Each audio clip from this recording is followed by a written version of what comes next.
Camera ஆன்ல இருக்கா? Okay. Hello guys, நான் தான் உங்கள் நித்திஷ் 75. ரொம்ப நாளைக்கு அப்புறம் திருப்பி நம்ம சேனலில் என்ன பார்க்குறீங்க. ஏன்னா நம்ம வண்டிக்கு வந்து ஒரு சின்ன அப்டேட் பண்ணலான்னு இருக்கோம். இது வந்து மெட்டீரியல்ஸ் அதெல்லாம் வாங்கி வச்சுருக்கேன். நம்ம வண்டியில் வந்து ஆயில் ப்ராப்ளம்னு நான் ஃபஸ்ட்டு வந்து கம்ப்ளைண்ட் பண்ணியிருந்தேன். கம்ப்ளைண்ட்னால் நம்ம வீடியோவிலும் நம்ம சேனல்லையும் நம்ம வீடியோலாம் போட்டிருந்தோம். ஆயில் வந்து லீக் ஆகுது. ஒரு 2 வீடியோஸ் போட்டிருப்போம். அதுக்கப்புறம் நான் எந்த வீடியோ அதை பற்றி போட்டிருக்க மாட்டேன். ஆயில் இஷ்யூ வந்து என்னாச்சுன்னா காமிக்கிறேன். பம்ப் இங்கே இருக்குது பார்த்தீங்களா, இந்த ஓஸ் அவங்க வந்து மாற்றி கொடுத்துட்டாங்க. ஓஸ் வந்து மாற்றி கொடுத்து எனக்கு நான் லோக்கலில் ஒரு 100 கிலோமீட்டர்ஸ் ஓட்டும் போது ஒரு லீக் அடிச்சிச்சு. அதுக்கப்புறம் நான் லோக்கல் மெக்கானிக் ஷாப், நம்மளோட மெக்கானிக் ஷெட்லேயே நான் போய் கேட்டேன். அப்போ தான் என்ன சொன்னாங்கன்னா, அந்த ஓஸ் வந்து செட் ஆகிறதுக்கு கொஞ்சம் டைம் எடுக்கும், அதனால் அப்படி இருக்கலாம். நம்ம வேணால் ஒரு 500 to 1000 கிலோமீட்டர்ஸ் ஓட்டப்போ செக் பண்ணலான்னு பார்த்து நான் ரொம்ப லாங் ரைட்ஸில் எடுத்துகிட்டு போனால் விலாக்லாம் பண்ணல. அப்புறம் நேட்டிவ் அங்கே இங்கே லோக்கல் ஃபுல்லாக நான் ஓட்டினா லாங் ரைட்ஸு ஸ்டெச்சு ஒரு 150 to 200 கிலோமீட்டர் ஒரு நான் ஸ்டாப்பாக ஒரு ஸ்டெச் அடித்தேன். அப்போ கூட எனக்கு அந்த இஷ்யூ வரல. அதுக்கப்புறம் போக போக அந்த லீக் வரது கொஞ்சம் கொஞ்சமாக ரெக்டிஃபை ஆகிட்டு ரொம்ப அதுக்கப்புறம் லீக்கே வரல. இப்போ வந்து ஆயில் இஷ்யூ வந்து கம்ப்ளீட்டாக சார்ட் அவுட் ஆகிடுச்சு.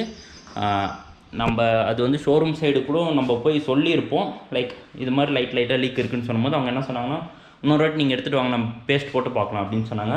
சரி, இல்லை நான் வெளியே மெக்கானிக் கிட்டே நம்ம நிறைய வாட்டி ஷோரூம் கிட்டேயே நம்ம கேட்குறோன்னு சொல்லி வெளியே மெக்கானிக் கிட்டே கேட்டேன். அவங்க வந்து என்ன சொன்னாங்கன்னா, லைக் நம்ம கொஞ்சம் கிலோமீட்டர் ஓட்டினா தான் அந்த லப்பரோட தன்மை மாறி அது வந்து கொஞ்சம் டைட்டாக அது வந்து பிடிச்சிக்கும் அப்படின்னாங்க. ஓகே, அதே மாதிரி கொஞ்சம் கிலோமீட்டர் அப்புறம் ஓட்டினா பார்த்தா இப்போ வந்து அது totally full and full fix ஆகிடுச்சு. இப்போ வந்து எந்த ப்ராப்ளமே இல்லை வண்டியில். இப்போ வந்து நான் இந்த வீடியோ எதுக்குன்னா, வண்டியில் வந்து லைட்டாக கொஞ்சம் மாடிஃபிகேஷன்ஸ் பண்ணலான்னு இருக்கேன்.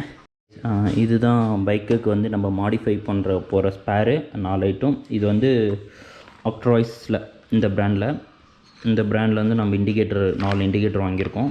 4 இண்டிகேட்டருமே இந்த இண்டிகேட்டர் எதுவுமே நம்ம ரிமூவ் பண்ண போகிறதில்ல. வண்டியில் இருக்க ஸ்டாக்காக இருக்கிறது எதுவுமே ரிமூவ் பண்ண போகிறதில்ல. எக்ஸ்ட்ரா மாடிஃபை தான் பண்ண போகிறோம். அதே மாதிரி ஸ்டாக்காக இருக்க வயரிங்லையும் நம்ம கை வைக்க போகிறதே இல்லை. அப்படி தான் இந்த மாடிஃபிகேஷன் பண்ண போகிறோம். இது வந்து டுவெல் சுவிட்ச், ஒன்று வந்து ஃபாகு, ஒன்றுக்கு வந்து இண்டிகேட்டர். ஏன்னா இந்த சுவிட்ச்லையும் நம்ம கை வைக்க போகிறதில்ல. நம்ம வண்டியில் இருக்க ஸ்டாக்கில் எங்குமே கை வைக்க போகிறதில்ல. இது வந்து செப்பரேட்டாக நம்ம ஸ்விட்சிங் பண்ண போகிறோம். ஏன்னா அதுக்கு ஸ்டாக்கில் கை வச்சு சென்சார் ப்ராப்ளம் வந்துச்சுன்னா அது ஒரு பெரிய இஷ்யூ ஆயிரும். அதனால் இது நம்ம செப்பரேட்டாக பண்ண போகிறோம். இது வந்து ஹெச்ஜேஜியில் வந்து இது வந்து இண்டிகேட்டருக்கு இது பேட்டர்ன் சேஞ்ச் பண்ணுறது. அதுக்கப்புறம் இது வந்து ஃபாக் லைட் நான் வாங்கியிருக்கேன். இது வந்து நான் ஃப்ளிப்கார்ட்டில் தான் வாங்கினேன். ஓரளவுக்கு ரேட்டிங் வந்து கொஞ்சம் டீசெண்டாக தான் இருந்துச்சு. ஏன் ஃபாக் லைட் வாங்கினேன்னா, இதில் இருக்க லைட்டு பக்காவாக இருக்கும், சூப்பராக இருக்கும்.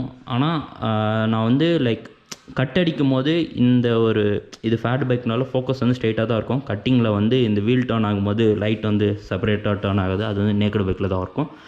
அதனால் இது மட்டும் லைக் சஸ்பென்ஷனில் ஃபிட் பண்ணலாம். ஏன்னா நம்மளுக்கு டர்ன் ஆகும்போது எப்படி இதாகும், அதுக்குனாலே சஸ்பென்ஷனில் ஃபிட் பண்ணலாம் ஐடியா இருக்குது. அது ஃபிட் ஆகுமா இல்லையான்னு நம்ம இதுக்கப்புறம் தான் பார்க்க போகிறோம். நம்மளோட மெக்கானிக் ஷெட்டில் தான் போய்ட்டு நம்ம எல்லாம் இது பண்ண போகிறோம். ஓகே, இது வந்து நம்ம ஃபுல்லாக மாடிஃபை பண்ணிட்டு அதுக்கப்புறம் போடுவோம். இது வந்து எங்கே போடுறோன்னா, நம்மளோட ஓன் மெக்கானிக் ஷாப்பில் தான் போட போகிறோம். நம்மளோட மெக்கானிக் ஷாப்பில் தான். ஓகே, நம்ம போட்டதுக்கப்புறம் நான் உங்களுக்கு வ்ளாக் பண்ணுறேன்.